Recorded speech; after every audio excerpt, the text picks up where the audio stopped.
Good morning बच्चों। देखिए, हमारी चर्चा चल रही थी हिंदी साहित्य के रीतिकालीन कवि केशव दास पर, और केशव दास की जो रचना थी रामचंद्रिका, उस रामचंद्रिका के कुछ पद जो हमारे सिलेबस में थे उन पर हम चर्चा कर चुके थे, जो बालकांड से संबंधित थे। आगे हमारा अगला जो पद है वो अयोध्या कांड से है। रामचंद्रिका का जो अगला कांड है वो अयोध्या कांड है। अयोध्या कांड का उनका जो पहला पद है वो वन यात्रा को लेकर है। वन यात्रा,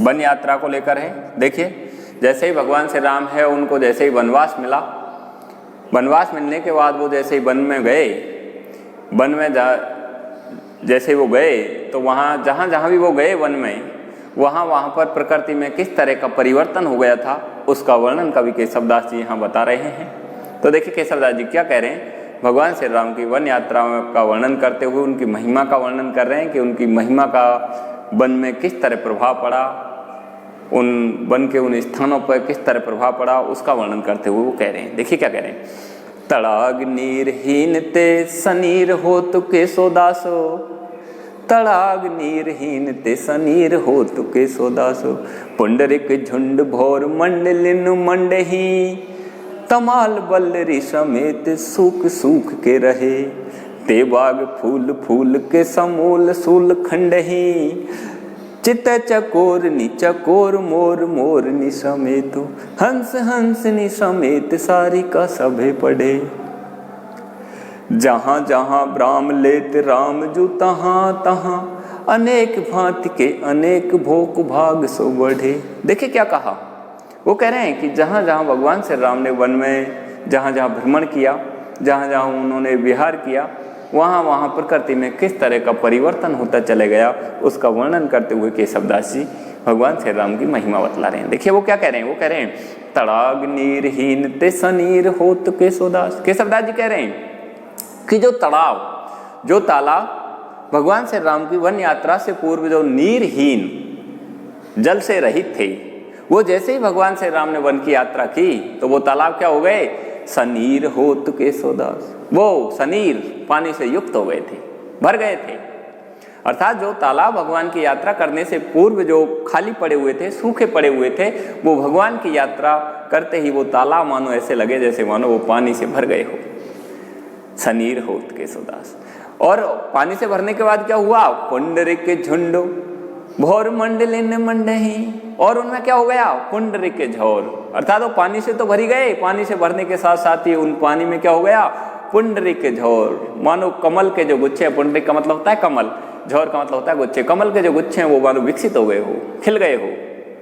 अर्थात जो तालाब सूखे पड़े थे वो पानी से भर गए, और पानी से भरने के बाद उन्हें मानो ऐसा लगा जैसे मानो उनमें कमलों के फूल है वो खिल गए हो, और उन कमलों के फूलों के ऊपर फिर क्या होने लग गया, भोर मंडलिन मंडही, मानो भौरों के जो समूह है वो मानो मंडराने लग गया हो, गुंजार करने लग गया हो। इस तरह वहाँ जो तालाब है वो इस तरह शोभायमान हो गया, वो मानो कमलों से खिल गया हो, और कमलों के ऊपर मानो भौरों का जो समूह है वो मानो मंडराने लग गया हो, गुंजार करने लग गया हो। इस तरह वो तालाब सुशोभित होने लग गया। और क्या हुआ, तमाल बल्लरी समेत सूख सूख के रहे, और वहाँ के जो बाग बगीचे में जो तमाल के जो वृक्ष थे जो सूखे पड़े हुए थे, बल्लरी जो बेलें सूखी पड़ी हुई थी, अगर वो सब क्या हुआ, ते बाग फूल फूल के समूल सूल खंडई, ते बाग ऐसे वो बाग बगीचे, ऐसे वो तमाल के वृक्षों के वो बाग बगीचे जिन पे बेलें, सूखी बेलें पड़ी हुई थी, सूख रही थी, ऐसे वो तमाल के वृक्षों के वो बगीचे, वो बेलें क्या होने लग गई, ते बाग फूल फूल के, वो मानो फूलों से युक्त हो गए हो, हरे भरे हो गए हो, ते बाग फूल फूल के। अर्थात वो बाग हरे भरे हो गए, फूलों से युक्त हो गए। समूल सूल खंडही, समूल सूल खंडही, और उनकी जो पीड़ा थी, सूल, उनकी जो पीड़ा थी, पीड़ा कौन सी, सूखने की, उनकी जो सूखने की जो पीड़ा थी वो समूल खंडई, वो मानो जड़ से ही खत्म हो गई हो, वो सदा के लिए हरे भरे हो गए हो, सदा के लिए वो फल फूलों से युक्त हो गए हो। इस तरह के वो बाग बगीचे हो गए थे। और क्या प्रभाव पड़ा वहां प्रकृति पे, भगवान श्री राम की वन यात्रा को और प्रकृति पे देखिए क्या प्रभाव पड़ा।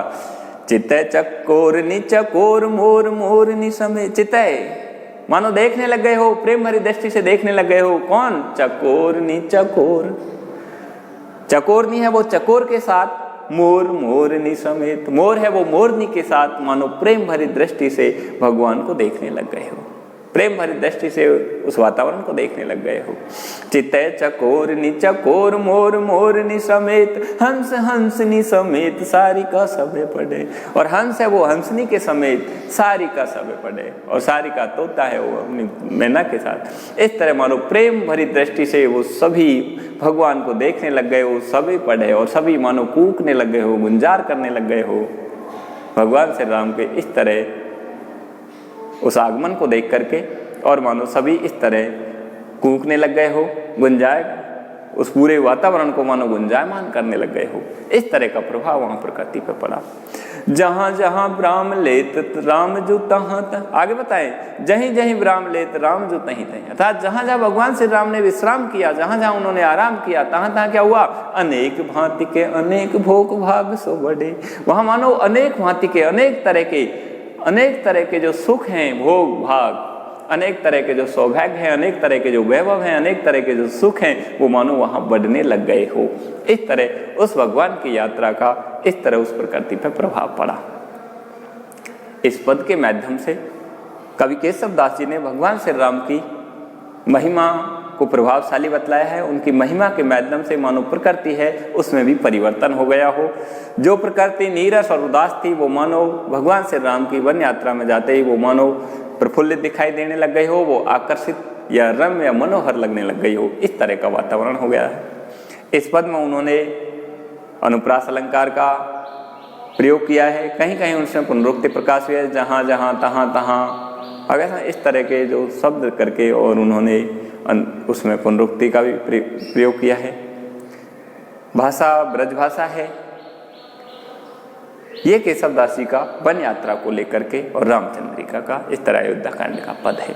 अगला जो पद है उनका दंडक छंद है।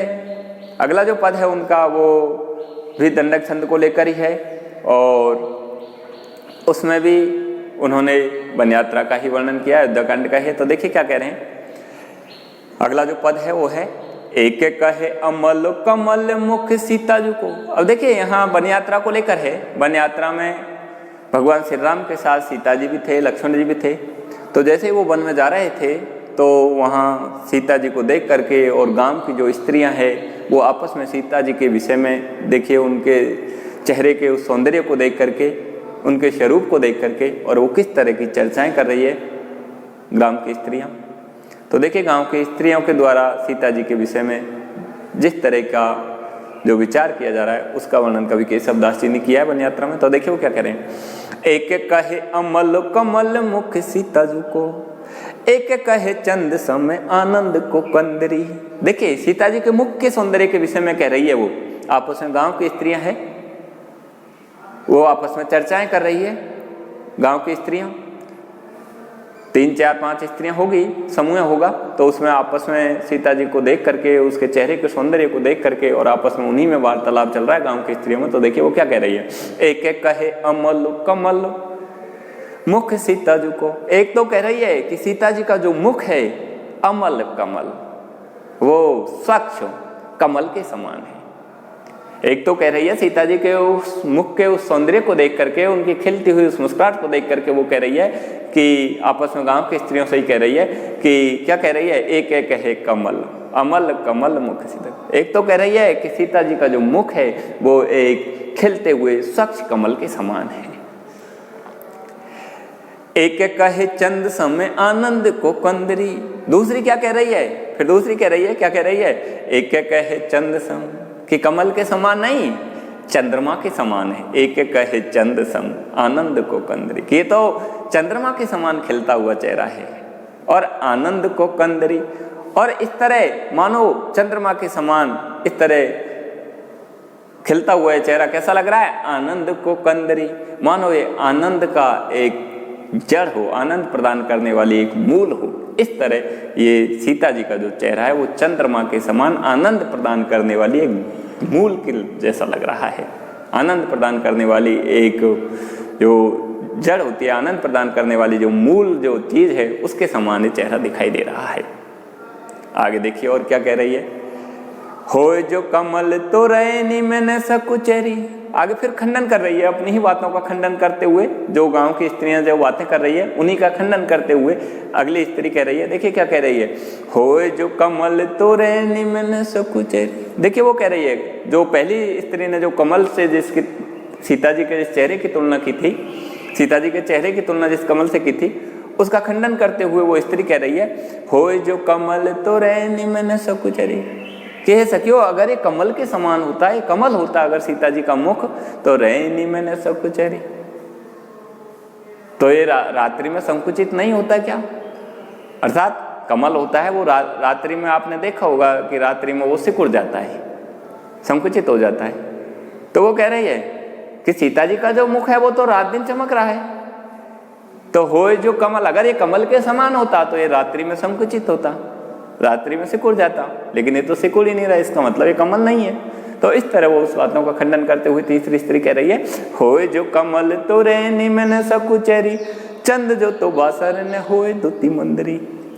दूसरी ने जो चंद्रमा से तुलना की थी, खिलते हुए चंद्रमा से जो मां सीता के चेहरे की तुलना की थी, उसका खंडन करते हुए फिर कह रही है, होय जो चंद तो बासर ने होय दुति मंदरी। देखिए क्या कहा, होय जो चंद तो बासर ने होय दुति मंदरी। अगर ये मान ली जाए चंद्रमा होता तो आपने देखा होगा चंद्रमा की जो चमक है, द्युति है, वो दिन में मंद पड़ जाती है, धीमी पड़ जाती है, दिखाई नहीं देती है। तो वो कह रहे हैं कि सीता जी का जो चेहरा है वो तो रात दिन खिलता रहता है, रात दिन प्रकाशमान है। तो वो कह रहे हैं, होय जो चंद तो बासर ने होय दुति मंदी, चंद जो हो तो बासर ने होय दुति मंदी। अगर ये चंद्रमा के समान होता है तो क्या बासर यानी दिन में इसकी द्युति जो चमक है वो मंद नहीं होती, अर्थात दिन में इसकी जो चमक है वो मंद होती अगर ये चंद्रमा होता तो, लेकिन ये तो चंद्रमा से भी ज्यादा प्रकाशमान है।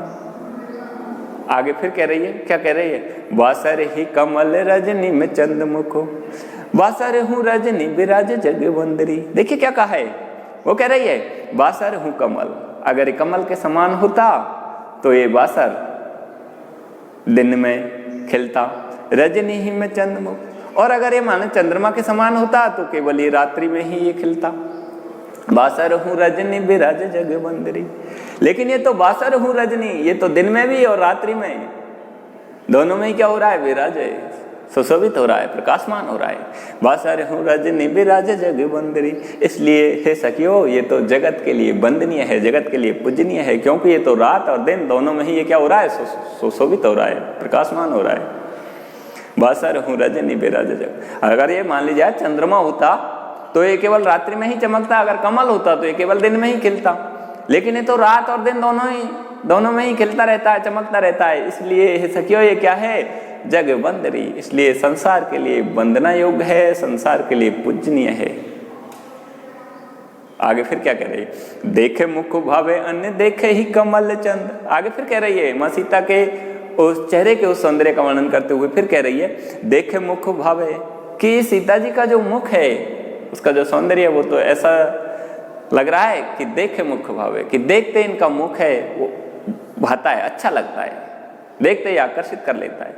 देखे मुख भावे अन्य देखे ही कमल चंद, और इसको देखने के बाद अन्य देखे ही कमल चंद, कमल और जो चंद्रमा है उनकी तरफ कोई भी नहीं देखता है, अनदेखे हो जाते हैं, उदास हो जाते हैं।